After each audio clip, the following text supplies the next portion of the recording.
Last Thanksgiving, my father stood up in front of 30 relatives and grounded me like I was a disobedient child because I dared to ask what my grandmother left me in her will. The entire room laughed, my face burned so hot I could feel my pulse in my teeth, but I looked him dead in the eye and said one word, "All right." The next morning, he knocked on my bedroom door, smirking. "Finally learned your place," he said. Then he saw the empty room, no clothes, no suitcase, no me. Before he could dial my number, the doorbell rang, and the family lawyer was standing on the porch, trembling, holding a briefcase full of documents my father never knew existed. "Mr. Brennan," he said, "what have you done?" Before I tell you what was in that briefcase, take a moment to like and subscribe, but only if this story genuinely speaks to you, and drop a comment letting me know where you're listening from and what time it is right now. Now, let me take you back to last September, the morning my grandmother died and the first domino fell. My grandmother, Ella Brennan, passed on a Tuesday morning at Providence Portland Medical Center. She was 87. I got the call from my mother at 6:14 a.m. I remember the exact time because I was already awake sitting at my drafting table in my 480 feet studio apartment sketching a rain garden for a client in Lake Oswego.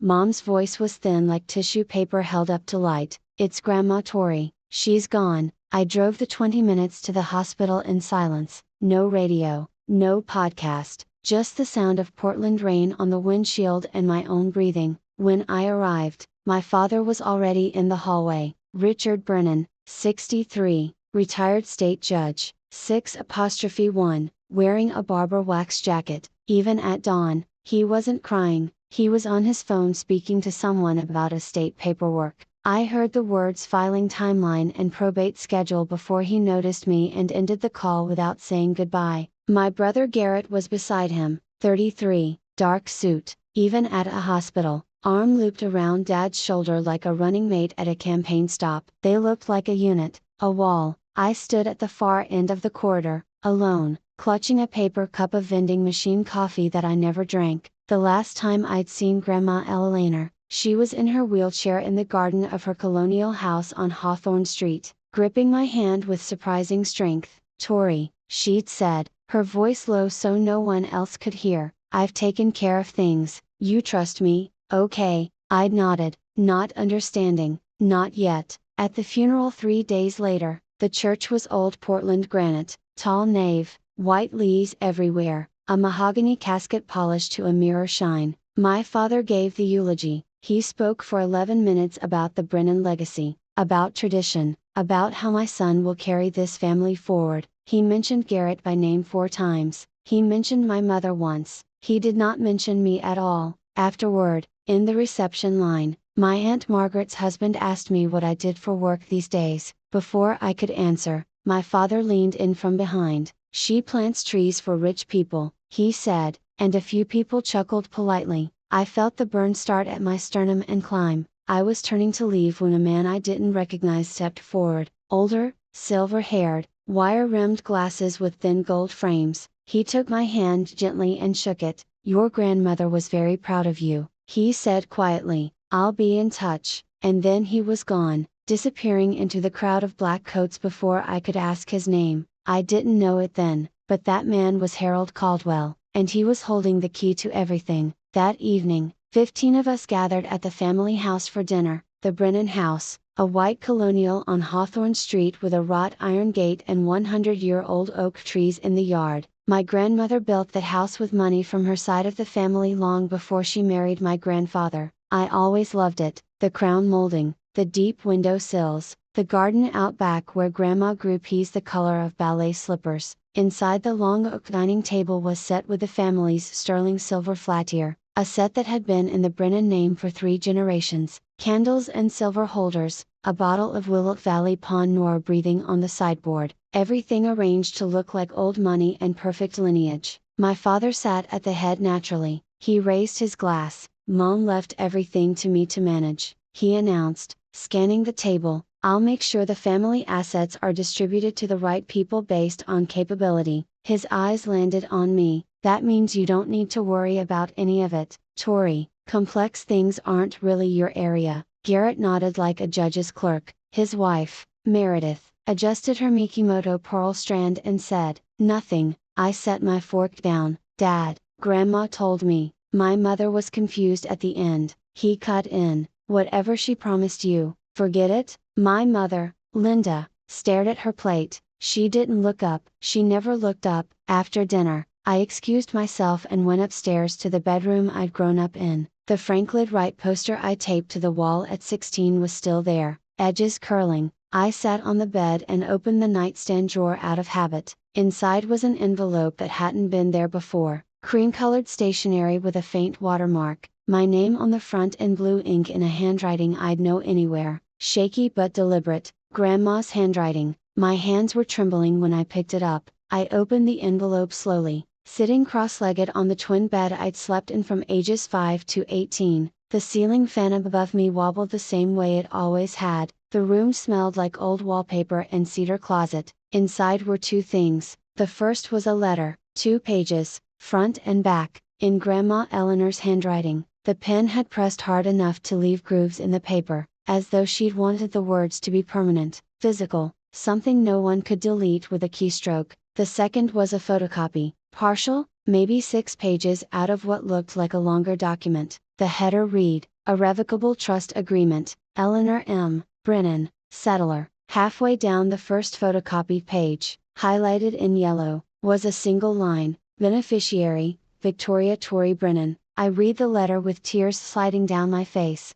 "Torrey, if you're reading this, then I'm gone, and your father is already doing what I knew he would do. I'm sorry I couldn't stop him while I was alive. I tried in my way, but men like your father don't hear women, they only hear documents. The original trust is with my attorney, Harold Caldwell. His office is on Northwest 23rd Avenue in Portland. The copy I've left you is partial, not enough to prove anything on its own, but enough for you to know I'm telling the truth. Don't show this to anyone, not your father, not Garrett, not even your mother. I love Linda, but she will tell Richard. Wait until the right time, and Harold will know what to do. You are always my architect, Torrey, the one who builds. Don't let them tear you down. All my love, Grandma." I folded the letter back into the envelope and pressed it against my chest. The photocopy was incomplete. I couldn't use it as evidence. I didn't have a lawyer. I didn't know who Harold Caldwell was beyond a name in a street,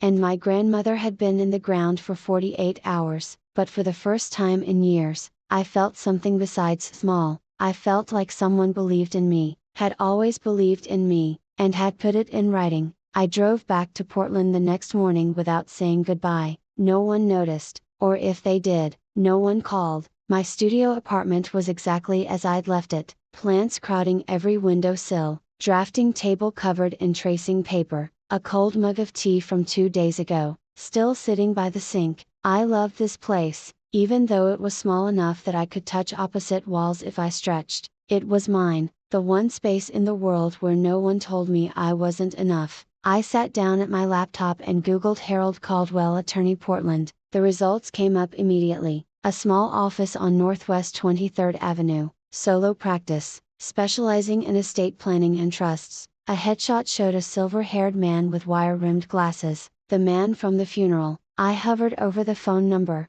I didn't call, not yet, because there was a part of me, the part my father had trained since childhood, that whispered, "What if Grandma really was confused? What if this is nothing? What if you call and find out the one person who believed in you was just a sick old woman who didn't know what she was signing?" I wasn't ready to risk that, not yet. Instead, I turned to work. A landscape architecture firm in the Pearl District had a deadline in 2 weeks, a rooftop garden for a new condo development. I needed the paycheck. I was still carrying $38,000 in student loans, $420 a month, from the 1 year of law school I'd attended before dropping out to pursue design. The year my father said I betrayed the family. I was checking email to confirm the project specs when I saw it, buried between a newsletter and a shipping notification. An email from Garrett, no, not to me, forwarded to me by accident. Subject line: Retrust Amendment Draft Petition. My stomach dropped. I clicked it open, scanned the first lines, then my phone buzzed with the project deadline reminder and I had to close the laptop and get to the office. But I'd seen enough. enough to know that whatever my father was planning,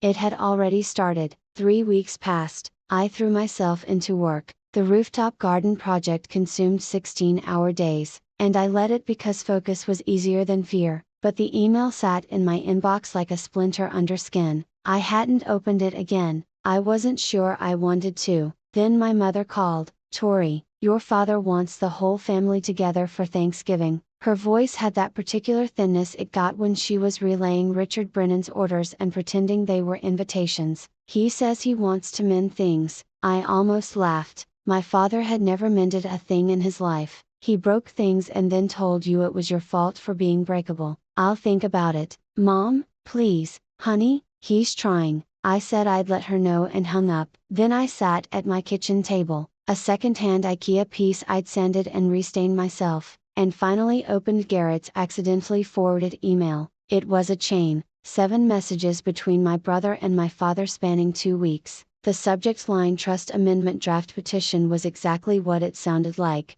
Garrett had drafted a legal petition to the court requesting a change of beneficiary on Grandma Eleanor's trust. The grounds cited were financial incompetence of the named beneficiary, me. The petition argued that I had a pattern of unstable career decisions, no significant assets, and outstanding educational debt inconsistent with fiduciary responsibility. My brother had written that about me in legal language for a court filing, but the line that made my vision blur wasn't the legal jargon, it was the casual message Garrett had typed to my father at the bottom of the chain. "She won't fight it, she never fights anything, that's the beauty of it, Dad." I sat there for a long time, then I screenshot every message in the chain, uploaded them to my cloud drive, and backed them up on a thumb drive I kept in my sock drawer. I called my mother back. "Tell Dad I'll be there for Thanksgiving." I was going home, but not to mend anything. The next morning, I called Harold Caldwell's office. A receptionist answered, an older woman with a warm, efficient voice. I gave my name. There was a pause, then she said, "Miss Brennan, Mr. Caldwell has been expecting your call. Can you come in today?" 2 hours later, I was sitting across from him in a small office on Northwest 23rd Avenue. Bookshelves lined every wall, leather-bound legal volumes, dog-eared and tabbed. An oriental rug that had seen better decades covered the floor. On his desk, a coffee mug had gone cold. Harold Caldwell was the man from the funeral. Same silver hair, same wire-rimmed glasses with gold frames, same measured calm. He looked like a man who had spent his career choosing his words with surgical precision. "Your grandmother hired me 20 years ago," he said. "I drafted her original will, her living trust, and 8 years ago, after a conversation that troubled her deeply, she asked me to create an irrevocable trust with you as the sole beneficiary." He opened a leather portfolio and slid a document across the desk, the original thick cream-colored paper, a notary's red seal from the state of Oregon, signatures at the bottom, $620,000 in an educational trust managed by U.S. Bank. He said irrevocable means your father as trustee cannot alter the beneficiary. Any petition to do so requires either your written consent or a court ruling based on evidence of the settler's mental incapacity at the time of signing. He paused. "Your grandmother anticipated this. She had her physician, Drive, Margulis, perform a cognitive evaluation the same week she signed. The results are in the file. She was fully competent." I exhaled. It was the first full breath I'd taken in weeks. "There's more," Caldwell said. "Your father filed a petition 3 weeks ago requesting a change of beneficiary." He listed Garrett. "He told the court he was unable to locate you to obtain consent." The old lawyer's jaw tightened. "You and I both know that's not true." I showed him the email chain. He read it without expression, then looked up. "This is evidence of deliberate breach of fiduciary duty. If you want to fight this, you have everything you need." "I want to fight this." He nodded. Then he said almost as an afterthought, "There's one more thing, Tori. Your grandmother also left you the cottage at Cannon Beach. It's included in the trust. I don't think your father knows about it." He never read the full document. I stared at him. The Cannon Beach house, the little cedar cottage where Grandma took me every summer, where we'd sit on the porch and watch Haystack Rock turn gold at sunset. She told me once it was her favorite place in the world. She left it to me. Harold Caldwell looked at me over his glasses. Your grandmother knew exactly what would happen after she was gone, and she spent the last 8 years making sure you'd be protected." He closed the portfolio. "The question is, when do you want to use this?" "Thanksgiving," I said. "He's invited the whole family, 30 people." Caldwell studied me for a long moment, then he gave a single slow nod. "The Wednesday before Thanksgiving." I packed a small bag, one change of clothes, my camel wool coat, the nicest thing I owned, bought secondhand from a consignment shop on Alberta Street, a toothbrush, and a manila folder thick with notarized copies. The original stayed with Caldwell. We'd agreed on that. He would hold the master set in his office safe, and I would carry copies, notarized, stamped, admissible as secondary evidence if needed. The originals were for the courtroom, the copies were for the family. I drove south through the autumn hills of Oregon. The leaves had gone full amber and rust along the highway, and the sky was that particular northwest gray that couldn't decide between rain and resignation. The Brennan house appeared through the trees like it always did, white colonial facade, wrought iron gate, the ancient oak standing guard. From the outside, it looked like a postcard. This is what a good family looks like. That was the whole point. My mother met me at the door. She hugged me a beat too long, the way she did when she wanted to say something but wouldn't. "Your father's in the study," she murmured. "He's in a mood." I carried my bag upstairs, my old bedroom, the Frank Lloyd Wright poster, the twin bed, the nightstand drawer now empty. I'd taken the envelope last time. From downstairs, I heard Garrett's voice,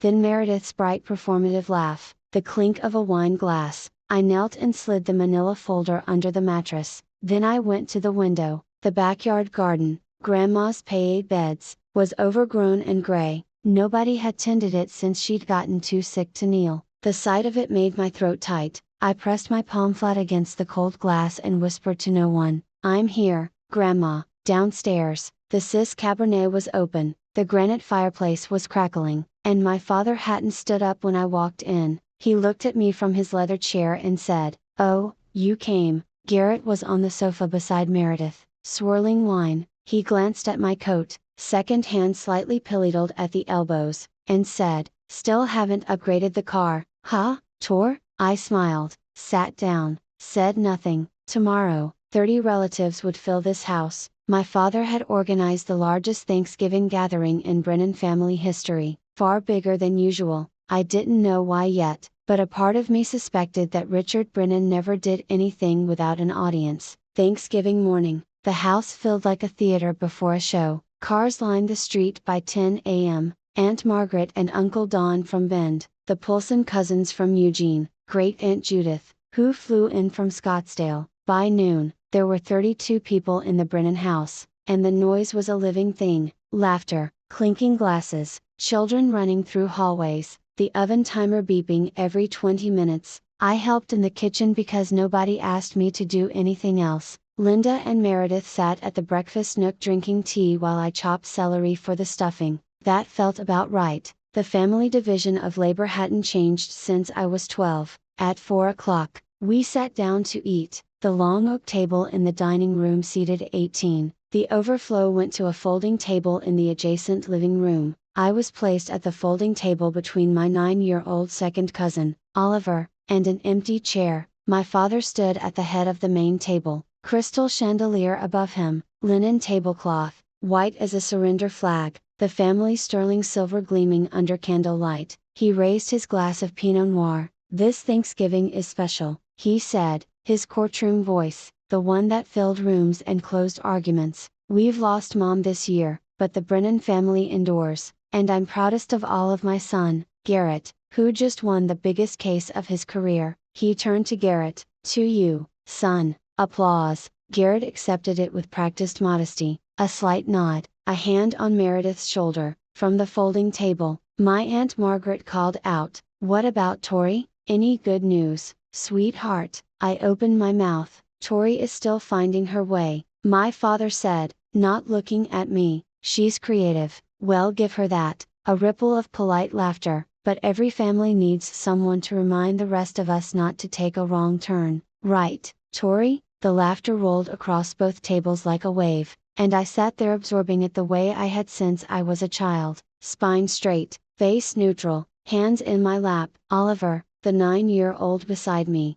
looked up and whispered, "Are you okay?" I nodded and handed him a bread roll. After the plates were cleared and the pumpkin pie was half gone and the port wine was flowing, my father stood again. The room quieted. He had the posture of a man about to deliver a verdict. "One more thing," he said. "Tomorrow morning, I'll be making an important family announcement regarding Mom's estate. I expect everyone to be present." He smiled, the smile of a man who has already decided the outcome. It's what Mom would have wanted. I looked at Garrett. He was studying his wine glass with a small private smile. I looked at my mother. She was staring at the tablecloth.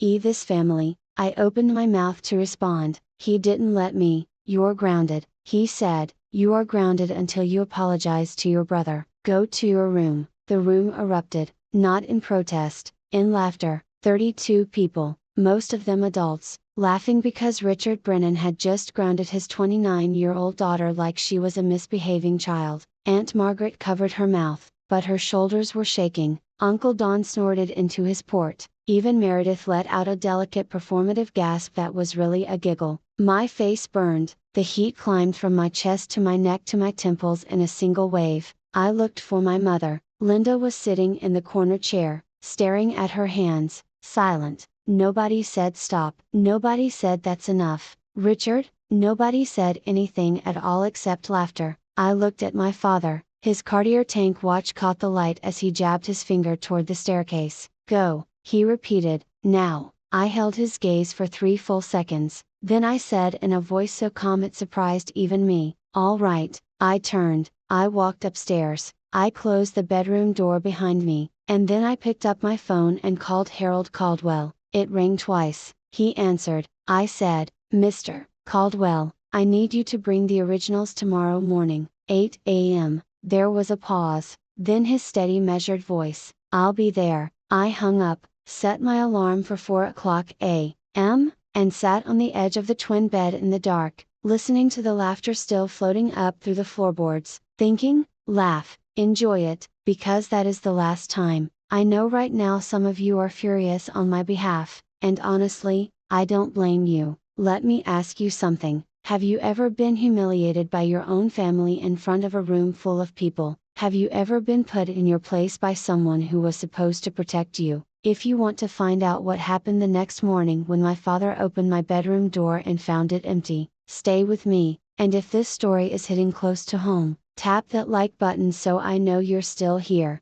I left at 4:15 in the morning, no drama, no slamming doors. I packed my bag in the dark, slid the manila folder into my tote, and walked downstairs in my socks so the floorboards wouldn't creak. The only thing I left behind was the framed photo of Grandma Eleanor on the nightstand, face down. I drove to a 24-hour diner 3 meters from the house, ordered coffee I didn't drink, and waited for daylight. At 7:42 a.m., I know because I was watching the clock, my phone lit up. A text from Garrett, "Where are you? Dad's looking for you." I didn't respond. Inside the Brennan house, I'd learned the details later from my cousin Danny. The morning unfolded like this. My father came downstairs at 7:30, freshly showered, wearing a pressed Oxford shirt, looking like a man about to chair a board meeting. He poured his coffee, scanned the room, and said, "Someone go wake Tori, she's got an apology to make." Nobody moved, not because they were standing up for me, because nobody wanted to deal with it. Richard climbed the stairs himself. He knocked twice,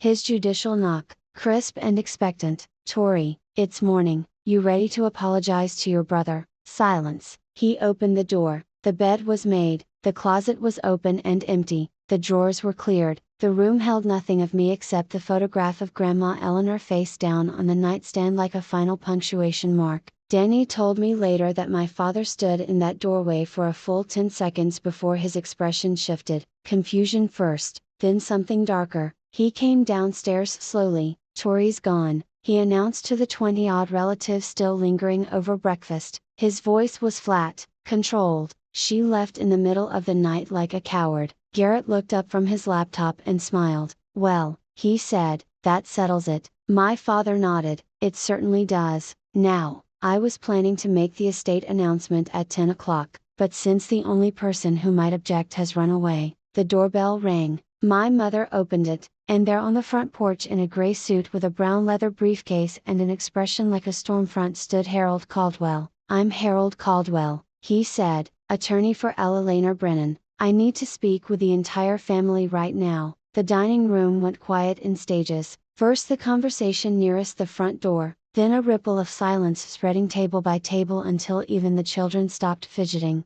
Harold Caldwell walked into the room the way a man walks into a courtroom, unhurried, deliberate, and completely certain of his authority. He set his leather briefcase on the dining table right on top of the leftover Thanksgiving linen and unclasped it without sitting down. His hands, I was told, had a visible tremor, not from nerves, from anger. My father rose from his chair at the head of the table. He was taller than Caldwell by 4 in, broader by 30 pounds. He used every bit of it. "Harold," the name came out like a warning, "you were not invited. This is my home." Caldwell looked at him. "This is the home that Eleanor Brennan built with her family's money, Mr. Brennan, and I'm here because I have a legal obligation, a fiduciary duty to the beneficiary of her trust. Tori has no rights to Tori is the sole named beneficiary of an irrevocable trust executed 8 years ago. You know this, you've known it since the day your mother signed it." The room was so still I could have heard the furnace click on 3 rooms away. 30 pairs of eyes moved between the two men like spectators at a trial, which in a way they were. Richard's jaw clenched. My mother was in cognitive decline. Whatever she signed was signed in the presence of 2 independent witnesses and accompanied by a physician's evaluation confirming full mental competency. Caldwell opened the briefcase and removed a folder. "I have the documentation here. Would you like me to read it aloud, Mr. Brennan, to everyone?" The question hung in the air. Aunt Margaret, seated near the window, leaned forward. Uncle Don put down his coffee cup. Even the children had gone silent. Richard Brennan looked at the folder in Caldwell's hands, the way a man looks at a loaded weapon pointed at his chest. Then he straightened his shoulders and said very quietly, "Get out of my house, sir." Caldwell said, "What have you done?" What happened next is something I've replayed in my mind 100 times because it was the moment the mask finally cracked, not slowly, not gracefully, but in a sudden, ugly split right down the center. My father stepped toward Caldwell. "I said, get out, you're trespassing. I'll call the police." "You're welcome to," Caldwell replied, not moving an inch, "and when they arrive, I'll show them the petition you filed with the court 3 weeks ago, the one where you claimed you were unable to locate the beneficiary of your mother's trust." He paused. "The beneficiary whose phone number you have, whose address you have, who was sleeping in this house last night." Richard's face went through a sequence, red, then white, then a kind of mottled gray that I'd never seen on a living person. Around the room, I could see the reaction spreading, Margaret pressing her hand to her mouth, Uncle Don's brow furrowing, cousins exchanging glances. That's when Garrett stood up. My brother, the golden child, the lawyer, the one who always knew the right angle, stepped forward with his hands raised in a calming gesture. "Mr. Caldwell," he said smoothly, "I appreciate your concern, but any documents you're referencing can be contested in the appropriate legal." "You drafted the petition, didn't you, Mr. Brennan?" Caldwell turned to face him. His voice was quiet, precise, surgical. "You prepared a filing to change the beneficiary of an irrevocable trust on behalf of your father, who is also the trustee." "I have the emails." Garrett's composure didn't shatter, it evaporated. One moment he was a confident attorney, the next he was a man whose mouth had gone slack and whose eyes had darted involuntarily, unmistakably to his father. "Dad," he said under his breath, "we need to talk privately." Richard didn't even look at him. "No, I have nothing to hide." Aunt Margaret stood up from her chair. Her voice when she spoke carried the particular authority of a woman who had watched a family lie to itself for decades and had finally had enough. "Richard," she said, "let the man speak." A murmur of agreement rippled through the room, not loud, not defiant, but present, like the first cracks in a frozen lake before the whole surface gives way. My father looked around the room and saw perhaps for the first time that the audience he'd assembled for his own performance was no longer on his side. "This is absurd," he said, but his voice had lost its courtroom resonance. It sounded smaller, thinner, like tissue paper held up to light. My father did what my father has always done. When he feels the ground shifting beneath him, he escalated. Everyone listened to me. He raised both hands, palms out, the gesture of a man restoring order in a courtroom. This man, he jabbed a finger at Caldwell, was hired by my mother years ago when she was already in decline. He's been filling Tori's head with fantasies. This is a family matter, and I will not have an outsider. Richard Caldwell's voice cut through like a blade. I served your mother for 20 years. I am not an outsider, and I am here because you violated the terms of a legal instrument that you swore as trustee to uphold. Out! My father's voice cracked on the word. He pointed at the door. Get out of this house right now, or I swear to God I will have you arrested for trespassing. Caldwell looked at him for a long moment, then he closed his briefcase with a deliberate click, tucked it under his arm, and nodded, not in defeat, but in acknowledgement, like a chess player recognizing the next 3 moves. I'll leave, he said calmly, but I'll be back at 2 o'clock this afternoon, for the formal reading of Ella Laner Brennan's estate, which you scheduled, Mr. Brennan. It's on your own calendar. He paused at the doorway, and I won't be coming alone. The front door closed behind him with a soft click. My father turned back to the room. 30 faces, some confused, some uncomfortable, a few, Margaret, Danny, openly skeptical. He smoothed his shirt, adjusted his watch, and reassembled his composure the way a man straightens a painting after an earthquake. I'm sorry you all had to see that, he said. Tori hired some bargain basement lawyer to stir up trouble. It's what she does. She runs from responsibility and then causes chaos from a distance. He shook his head with practiced sadness. This afternoon, I'll read Mom's will properly, and everything will be clear, I promise you that. Garrett, who had been standing frozen by the sofa, sat back down and pulled his laptop onto his knees. His fingers moved quickly, deleting something I'd later realize. Emails. The room exhaled. People returned to their coffee, their conversations, their children. The crisis had been deferred. Richard Brennan was still in control, or so he believed. 2 o'clock was 5 hours away. The clock on the mantelpiece, a Waterford crystal anniversary piece that had belonged to my grandmother, counted every second. I was parked outside a Stumptown Coffee on Division Street, watching rain trace crooked lines down my windshield. My Honda Civic 2014, 147,000 miles. A small dent in the rear bumper from a parking garage in college was not the kind of car that made anyone look twice. And that morning, invisibility was exactly what I needed. My laptop was open on the passenger seat.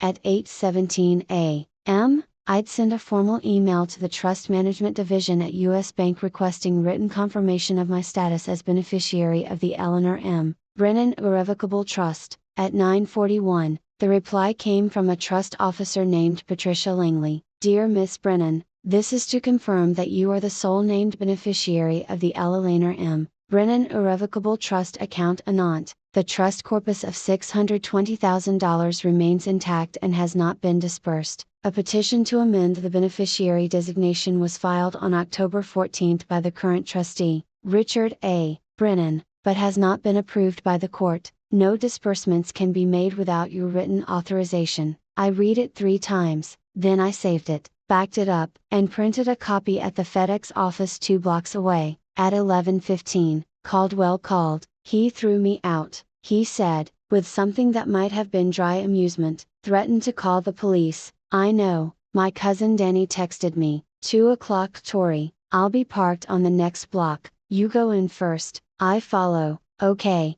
a pause. Are you sure about this? Once it's done, there's no going back. I looked out at the rain. A woman walked past the car holding a little girl's hand, both of them splashing through puddles, laughing at nothing, the simple stupid beauty of people who felt safe. I've been going back my whole life, Mr. Caldwell, every holiday, every phone call, every time I swallowed something that should have made me spit. I'm done going back, then I'll see you at 2. I hung up, opened the mirror on my sun visor. The face looking back at me was pale, tired, and absolutely certain. I zipped my coat, checked the folder one last time, trust copy notarized, bank confirmation printed, email chain screenshotted and timestamped, grandmother's handwritten letter, everything in order, Everything real. I started the engine. Inside the Brennan house, the morning stretched like a rubber band pulled too tight. Denny told me later what it looked like from the inside. After Caldwell left, the casual post-Thanksgiving ease had curdled. People were still talking, still pouring coffee, still picking at leftover pie, but the conversation had a new undercurrent, the kind of tension where everyone is discussing the weather, but thinking about the earthquake. Aunt Margaret cornered my mother in the hallway by the guest bathroom. "Linda," she said quietly, "is Richard sure everything is in order? That lawyer this morning didn't look like a man who was bluffing." My mother's eyes were rimmed red. "I don't know, Margaret. Richard doesn't tell me about the finances, he never has." Margaret looked at her for a long moment and said nothing, which from Margaret said everything in the kitchen. Denny pulled out his phone and texted me, "You okay? What's going on?" I replied, "I'm okay, be there at 2, please be in the room when I get there." He wrote back instantly, "I'm not going anywhere." Meanwhile, in my father's study, the room with the leather chair, the legal volumes on mahogany shelves, the framed photos of Richard shaking hands with various Oregon judges, my father was making phone calls. Danny heard him through the door, growing louder with each attempt. It was the Friday after Thanksgiving. Every attorney's office in Portland had their voicemail on. Richard Brennan, former judge, could not reach a single lawyer. Garrett appeared in the study doorway. "Dad," he said carefully, "maybe we should postpone the reading, give ourselves time to know." My father's voice was granite. "I don't retreat, not from Harold Caldwell, not from Tori, not from anyone. We do this today." Garrett closed his mouth. He looked, Danny said, like a man who has just realized the lifeboat has a hole in it. The Waterford clock on the mantelpiece struck noon. 2 hours. At 12:30, I walked into Caldwell's office for the last time before everything changed. He had the full dossier spread across his desk in 4 neat stacks. I sat across from him, and he walked me through each one point by point, the way a surgeon reviews an X-ray before cutting. Stack 1, the original irrevocable trust, cream paper, notary seal, Eleanor's signature in blue ink, steady, deliberate, nothing like the handwriting of a confused woman. Beside it, the physician's letter from Drive, Margulis confirming cognitive competency at the time of signing, date stamped, countersigned. Stack 2, the email chain between Richard and Garrett, printed with full metadata showing timestamps, sender addresses, and routing information. The words, "She won't fight it," highlighted in yellow on the last page. Stack 3, the letter from Patricia Langley at US Bank confirming my status as sole beneficiary and the intact trust balance of $620,000. Stack 4, a document I hadn't seen before. Caldwell slid it across the desk, the deed to the house on Hawthorne Street. I looked at him. "The Colonial," he said, "your family home. The deed has been in Ella Laner's name since 1981. She purchased the property with inheritance from her mother before she married your grandfather. Richard never owned it. He assumed, as he assumes most things, that it was his by default." Caldwell tapped the document. "Under the terms of the trust, upon Eleanor's death, ownership transfers to the named beneficiary." I stared at the deed. My father's house, the house where he'd sat at the head of the table, where he'd grounded me in front of 30 people, where he built his entire kingdom of authority, had never been his. "He doesn't know this," I said. "He never read the full trust document." Caldwell confirmed. He read the first 3 pages, the ones that named him trustee, and stopped. Of course he did. Richard Brennan had never needed to read the fine print. He was the fine print. He was the final word, or so he'd always believed. I gathered the 4 stacks into the manila folder. Caldwell placed the originals back in his briefcase. "I go in first," I said. "You come when I signal." "How will I know?" "You'll know." We shook hands. His grip was firm, and his eyes behind those gold-framed glasses held something I hadn't seen from any adult in my family since my grandmother died. Trust. At 1:45, I drove down Hawthorne Street for the second time in 24 hours. The rain had stopped. A thin November sun was pushing through the clouds, turning the wet street into a mirror. The oak trees along the block were almost bare now, their branches sketched black against the pale sky like cracks in porcelain. I drove slowly. I wasn't stalling, I was remembering. This was the street where Grandma Eleanor taught me to ride a bike. The sidewalk where she walked me to school the year my parents couldn't be bothered, the front yard where she'd knelt beside me in the dirt and shown me how to transplant a seedling without disturbing its roots. The secret, she'd said, pressing my small hand into the soil, is to take the whole root ball. You don't leave any part of yourself behind. My phone buzzed. Linda, I pulled over and answered. Tori, where are you? My mother's voice was strained, pleading, your father is furious, just come home and apologize and this can all be over, please. Mom, I said, I'm coming home, but not to apologize.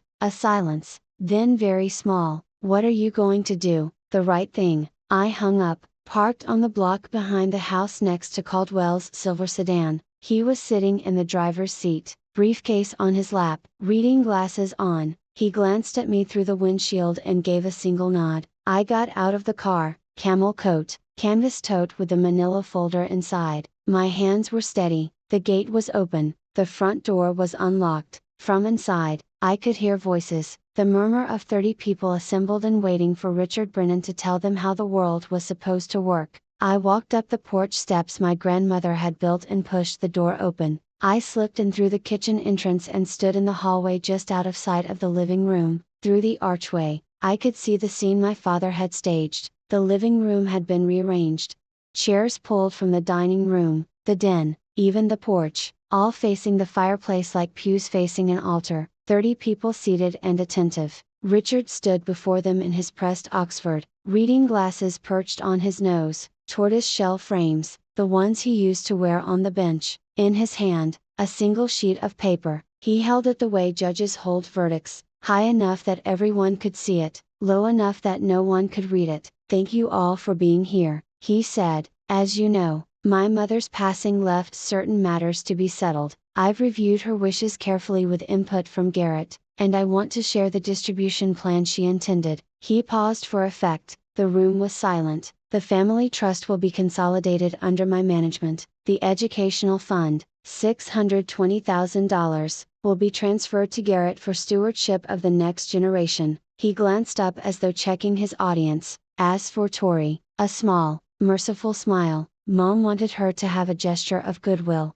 $5,000, a few sympathetic nods. Meredith placed her hand on Garrett's arm. Garrett lowered his eyes in a performance of humility so polished it could have won an award. Are there any questions? My father asked, from the hallway. I took a breath, pulled the manila folder from my tote, and stepped into the room. Behind me, the front door opened quietly. Harold Caldwell walked in. I want you to picture this for a second. You walk into a room, 30 of your relatives are sitting there. Your father has just told all of them that you're worth $5,000. He's holding a piece of paper like it's a gavel, and you're holding the truth. What would you do? Tell me in the comments, and if you haven't subscribed yet, now's the moment, because what happened next in that living room is something nobody in my family has ever forgotten. Every head in the room turned, 32 faces, some surprised, some confused, a few genuinely pleased to see me. My cousin Danny, sitting in the back row, gave me a small nod.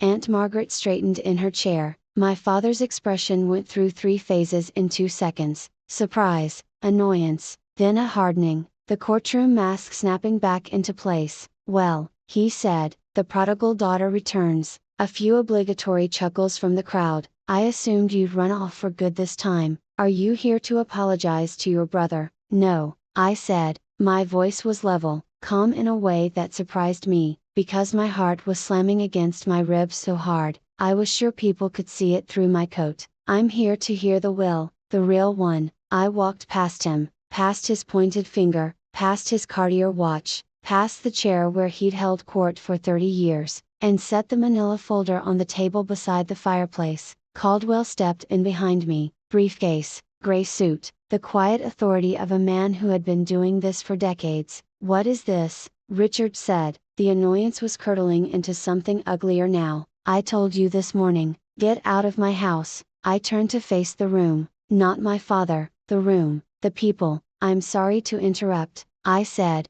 but what my father just read is not my grandmother's will. It's not her trust document, it's a distribution plan he wrote himself. I placed my hand on the folder. This is the original irrevocable trust that Eleanor Brennan executed 8 years ago. It was filed with her attorney, Mr. Caldwell, and verified by U.S. Bank, the institution managing the trust fund. I opened the folder. My grandmother named one beneficiary, me. Silence, not the polite, performative silence of a family gathering, the absolute atmospheric silence of a room full of people who have just realized they are witnessing something they cannot undo. My father's face drained of color, not gradually, all at once, like someone had pulled a plug. Aunt Margaret said clearly and firmly, "Let her speak." Caldwell stepped forward. He opened his briefcase on the table beside my manila folder, removed the original trust document, and held it up so the room could see the notary's red seal, the state of Oregon, bright as a stop sign against the cream-colored paper. "This is the irrevocable trust of Eleanor Margaret Brennan," he said. His voice carried the way good lawyers' voices carry, without shouting, without strain. "Executed on March 14, 8 years ago. I was present at the signing along with 2 independent witnesses, a retired clerk of court named Dorothy Haynes and a CPA named Robert Voss. Both are available to confirm." He began to read. "The settlor, Eleanor M. Brennan, hereby establishes this irrevocable trust for the sole benefit of her granddaughter, Victoria Torrey Brennan." He paused and looked at the room over his glasses. "Trust corpus, a sum of $620,000 held and managed by U.S. Bank, Portland, Oregon. Additionally, the real property located at $4,714 Hawthorne Street, Portland, Oregon, deed recorded under Multnomah County, originally purchased in 1981, shall transfer to the beneficiary upon the settlor's death." A gasp, audible, collective, swept through the room. Uncle Don leaned forward so far his chair creaked. Margaret closed her eyes briefly, then opened them and looked directly at my father. "The house," someone whispered from the back row. "She left her the house," Caldwell continued. "As trustee, Richard A. Brennan was given administrative authority only. He was expressly prohibited from altering the beneficiary designation, dispersing funds without the beneficiary's written consent, or encumbering the real property in any way." Caldwell lowered the document and looked at my father. "In the past 3 months, Mr. Brennan has filed a petition to change the beneficiary to his son, Garrett, claiming he was unable to locate Miss Brennan. He also failed to notify her of the trust's existence after Eleanor's death as required by Oregon law." Caldwell reached into the briefcase and produced the printed email chain. He held it up, the yellow highlighting visible from across the room. "These are emails between Richard Brennan and Garrett Brennan in which Garrett drafted the fraudulent petition and Richard approved it." He read aloud the line that had burned itself into my memory. "She won't fight it, she never fights anything, that's the beauty of it, Dad." The room turned to look at Garrett. My brother was sitting very still, his hand frozen on Meredith's arm. His face had gone the color of ash. Meredith slowly, carefully extracted her arm from under his hand and folded both of hers in her lap. Aunt Margaret shook her head. Uncle Don muttered something under his breath. Danny stood up from his chair in the back row and walked forward to stand beside me, not saying anything, just standing there, present. My father opened his mouth, closed it, opened it again. "She was confused," he said, but the words came out threadbare, worn through from overuse. "My mother didn't know what she was signing." Caldwell's response was immediate and surgical. "Your mother's physician, Drive, Helen Margulis, conducted a cognitive evaluation the same week as the signing. The results are documented and included in this file." He placed the medical report on the table. Eleanor Brennan scored in the 93rd percentile for her age group. She was sharper than most of the people in this room. A long beat of silence. Then from the back, Great Aunt Judith, 81 years old, Eleanor's younger sister, who had said almost nothing for 2 days, spoke. "Eleanor told me about the trust," she said quietly. "8 years ago, she said, Richard will try to take it, but I've made sure he can't." She knew, she always knew. My father looked at Judith, then at Margaret, then at the room full of faces that were no longer looking at him with respect or deference or even polite neutrality. They were looking at him the way you look at something you've just discovered was rotten underneath. He had assembled his own audience, and they had just become his jury. My father turned on Garrett. "The alliance, the one they'd built over 33 years of shared entitlement, collapsed in a single sentence. Say something. Richard's voice broke open, raw and jagged. You're the lawyer, contest it, do something. Garrett didn't move. He sat on the sofa, laptop still on his knees, and spoke in a voice so low that only the front row could hear him clearly. Dad, irrevocable means irrevocable. You can't contest it. I told you that from the beginning. You told me you'd handle it. My father's hand came down on the back of a dining chair with a crack that made the nearest cousins flinch. His knuckles went wide around the wood. You said she'd never find out, and there it was, in front of 30 witnesses. My father confirmed every detail Harold Caldwell had just presented. Garrett had told him it was risky. Richard had pushed forward anyway, and both of them had agreed in writing that I was too passive to fight back. The port wine glass that Richard had been holding, the same one he'd been sipping from when he grounded me the night before, slipped from his other hand and shattered on the hardwood. The dark red pulled on the floor and spread slowly toward the Persian rug, and nobody moved to clean it up. Then something shifted. My father's posture changed, the aggression drained away, and in its place came something I had seen him use 1,000 times before, on my mother, on me, on anyone who cornered him.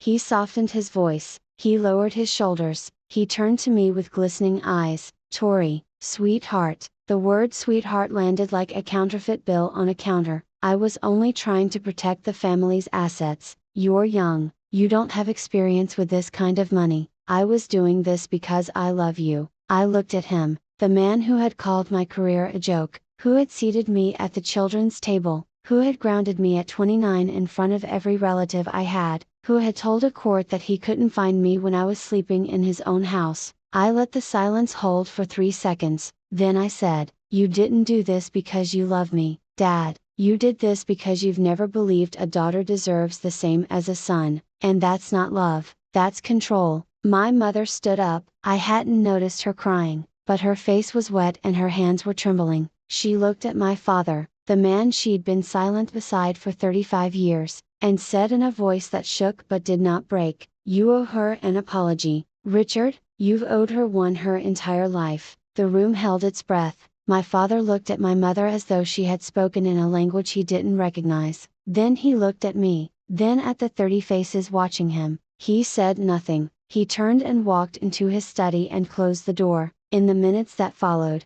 the room rearranged itself, not the furniture, but the people, the invisible lines of allegiance that had structured every Brennan gathering for as long as I could remember shifted quietly and permanently like tectonic plates. Aunt Margaret reached me first. She pulled me into a hug that smelled like Chanel No. 5 and coffee, and she said close to my ear, your grandmother would be so proud of you right now, sweetheart, so proud. Danny squeezed my shoulder. I always knew you were the toughest one in this family, he said, you just never needed to prove it before. Cousins I hadn't spoken to in years came forward, a handshake, a nod, a quiet, I'm sorry, Tori. Not all of them. Some stayed seated, uncomfortable, staring at the floor. A few stood up and left, not in protest, but in the way people leave a room where something has broken that they don't know how to fix. Garrett rose from the sofa. He didn't look at me. He took Meredith's arm and walked toward the front door. Meredith paused in the hallway, reached up and unclasped her pearl strand,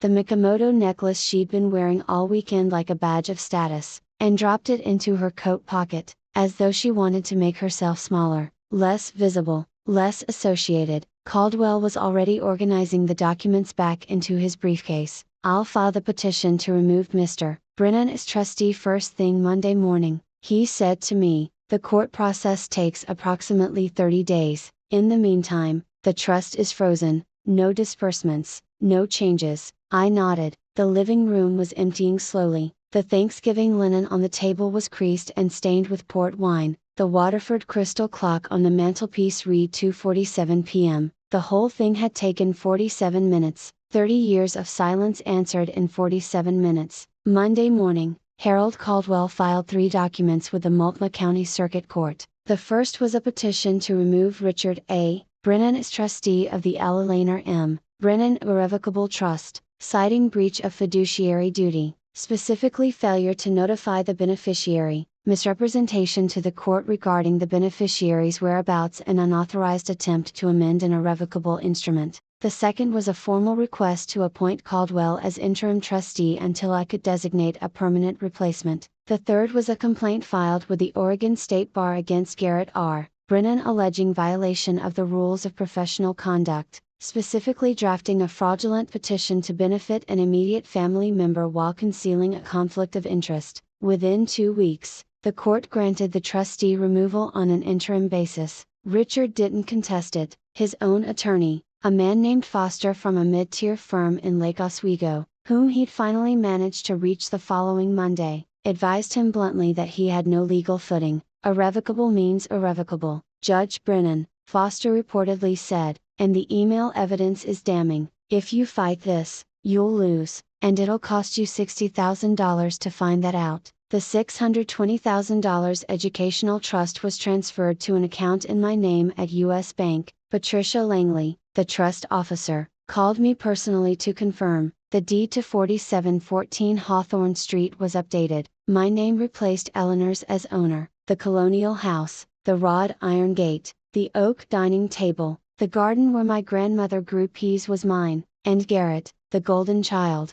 the family's pride, received a formal notice of investigation from the Oregon State Bar. The process would take months, but the outcome was already taking shape: a 6-month suspension of his license for ethical violations. His largest client, a commercial real estate firm, dropped him within days of the complaint becoming semi-public. He quietly transitioned to corporate consulting, a job that required no bar membership and conveniently no courtroom appearances. My father called me once, 3 days after the filing. I answered because I thought even then, even after everything, that maybe he would say the words. He didn't. He said, "You've destroyed this family." I said, "No, Dad, you did. I just brought the receipts." He hung up. I haven't heard from him since. 2 weeks after the court order, I drove to Hawthorne Street with a single key on a plain brass ring that Caldwell had handed me across his desk. "It's yours," he'd said simply, and for some reason, those 2 words undid me more than anything else had. I parked on the street. The oak trees were completely bare now, their branches a lattice against the December sky. The wrought iron gate swung open with a creak that I'd heard 10,000 times. The porch steps,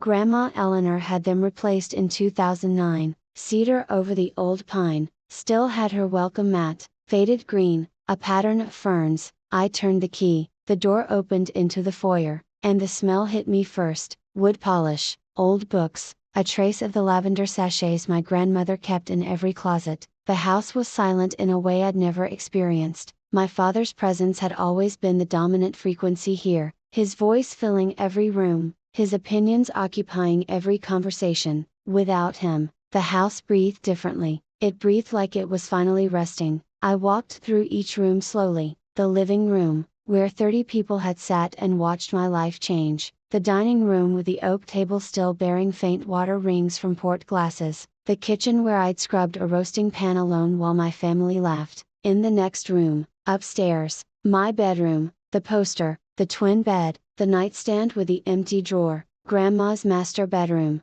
her reading chair by the window, a stack of novels on the side table, a pair of glasses she'd never wear again. Then the garden. I stood at the back door and looked out at what had been Ella Brennan's pride: the peony beds, now brown and tangled, edged with overgrown boxwood; the stone path she'd laid herself was barely visible under dead leaves; the bird bath was dry. I knelt, pressed my palms flat against the cold earth, closed my eyes. "I'll fix it, Grandma," I said, "I'll bring it back." And I knew with a certainty that only grief and love and good dirt under your fingernails can give you that I would. A week later, on a Saturday morning cold enough to see my breath, I drove 90 minutes west to Cannon Beach. I hadn't been there in 6 years. The last time was the summer before Grandma's health started to decline. The 2 of us sitting on the porch of the cedar cottage, drinking chamomile tea, watching Haystack Rock turn amber in the sunset while the tide pulled back and left the sand gleaming. She'd said, "This is my favorite place on earth, Tori. When I'm gone, I want someone who loves it to keep it." I thought she was being sentimental. She was being precise. The cottage was smaller than I remembered, or maybe I was bigger: weathered cedar shingles, a porch that wrapped around two sides, salt air so thick you could taste it, the key, another brass one, also from Caldwell, turned smoothly, and the door opened onto a space that still smelled like her, lavender, old paperbacks, the faintly sweet scent of cedar walls in winter. On the kitchen table, there was a wooden box, not hidden, placed there deliberately, as though she'd known exactly who would come through the door and when. I lifted the lid, inside a stack of photographs, Grandma and me, ages 5 through 22, in this very cottage, planting beach grass in the dunes, building a driftwood fort, standing in matching rain boots on a stormy July afternoon, both of us grinning like idiots. Under the photographs, a letter short this time, just a few lines. Tori, if you're reading this, you were brave enough, I knew you would be. This house is yours, it always was, I was just keeping it warm for you. Start over here if you need to, or come when the world is too much. Either way, it's waiting. I am so proud of you,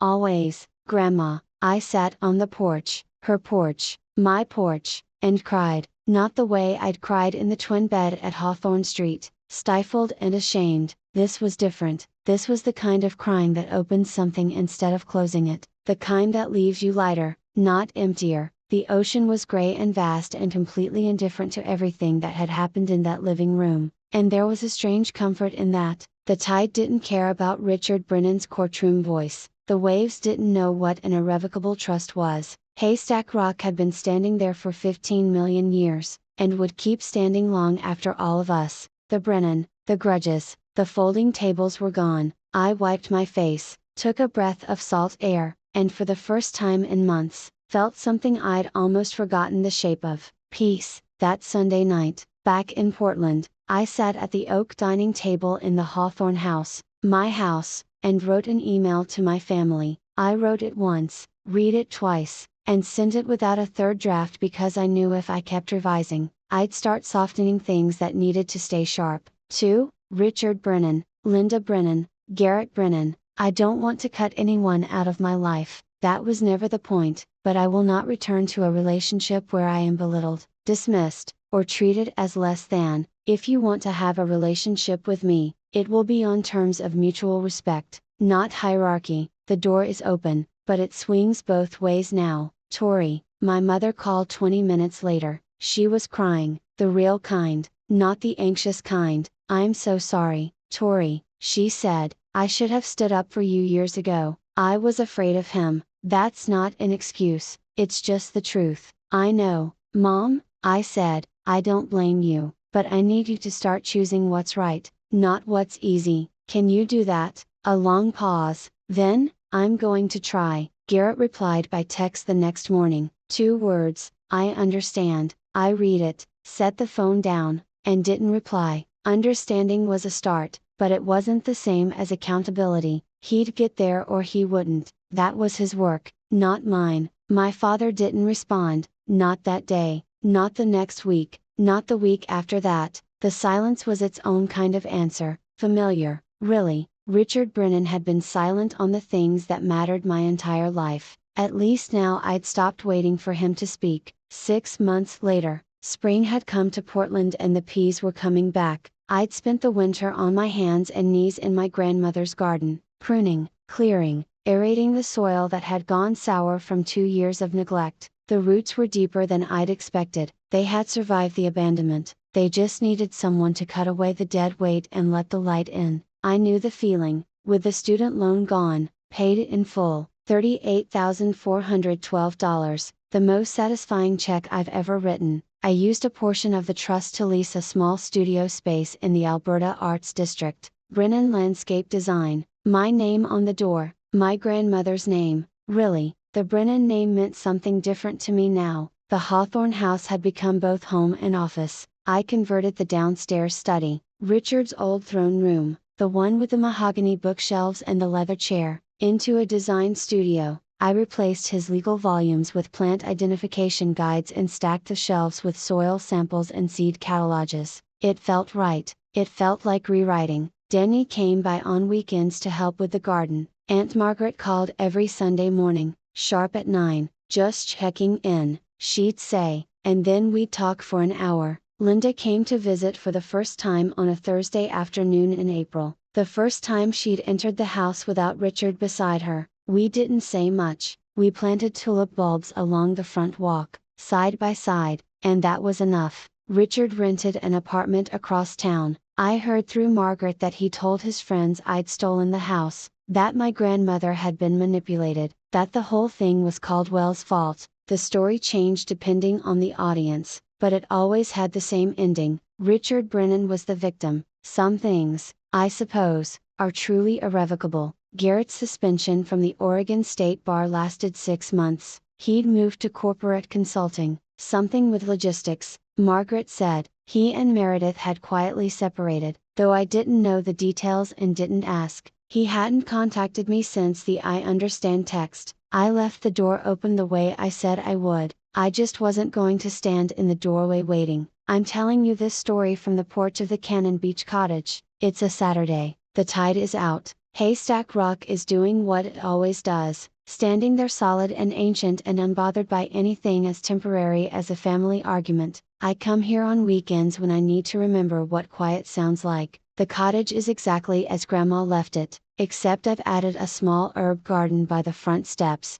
rosemary, thyme, lavender, the kind of plants that get stronger the more wind they take. I'm not telling this story to teach anyone a lesson, I don't believe in that. Every family is its own country with its own laws and its own wars, and the people inside it are the only ones who know the real map. I can't tell you what to do with your father, your mother, your brother, your inheritance. I can only tell you what I did. Here's what I know now. Silence isn't agreement. I spent 29 years being quiet at the dinner table, and the people around me took that silence and called it consent. It wasn't, it was just a woman who hadn't found her evidence yet. Waiting isn't weakness. My father and my brother counted on the idea that I wouldn't fight. They were almost right. What they didn't account for was that there's a difference between someone who can't fight and someone who's choosing when to. And the last thing, the thing that matters most, my grandmother didn't leave me money, she left me proof. Proof that someone in my family saw me, the real me, the one who builds things, and decided I was worth protecting,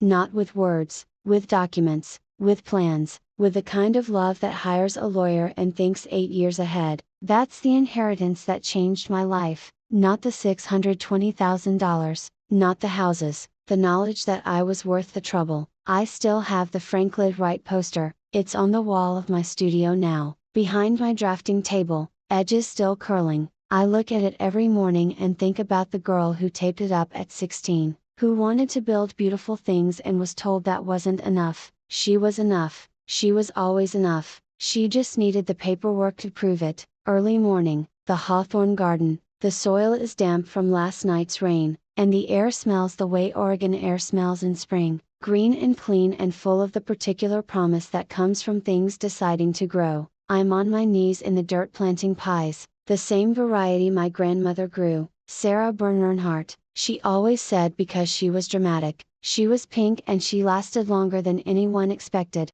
Grandma had a sense of humor about everything, even flowers. The roots go in, the soil goes over, I press it down gently, firmly, the way she taught me, the whole root ball, nothing left behind. The sun clears the roofline and falls across the garden in long golden bars. Somewhere in the house, my coffee is getting cold. Somewhere in Portland, my father is waking up in a rented apartment and telling himself a story where he's the hero. Somewhere in the future, maybe he'll stop. I stand up, wipe the dirt from my hands, and notice something on the front porch that wasn't there last night. An envelope, no stamp, no return address, just my name in handwriting I'd know anywhere, not Grandma's this time, but almost as familiar. I open it, a single line, I'm sorry I never stood up, I'm standing now, Mom. I fold the letter, I tuck it into my coat pocket right next to the one from Grandma, the one I carry everywhere, the cream-colored stationery with the blue ink and the words that saved my life. 2 letters, 2 women, one who planned ahead, and one who finally caught up. I walk back into my house, the house my grandmother built, the house my father lost, the house that was always meant for someone who would take care of it. I close the door and for the first time in 29 years, it feels like coming home.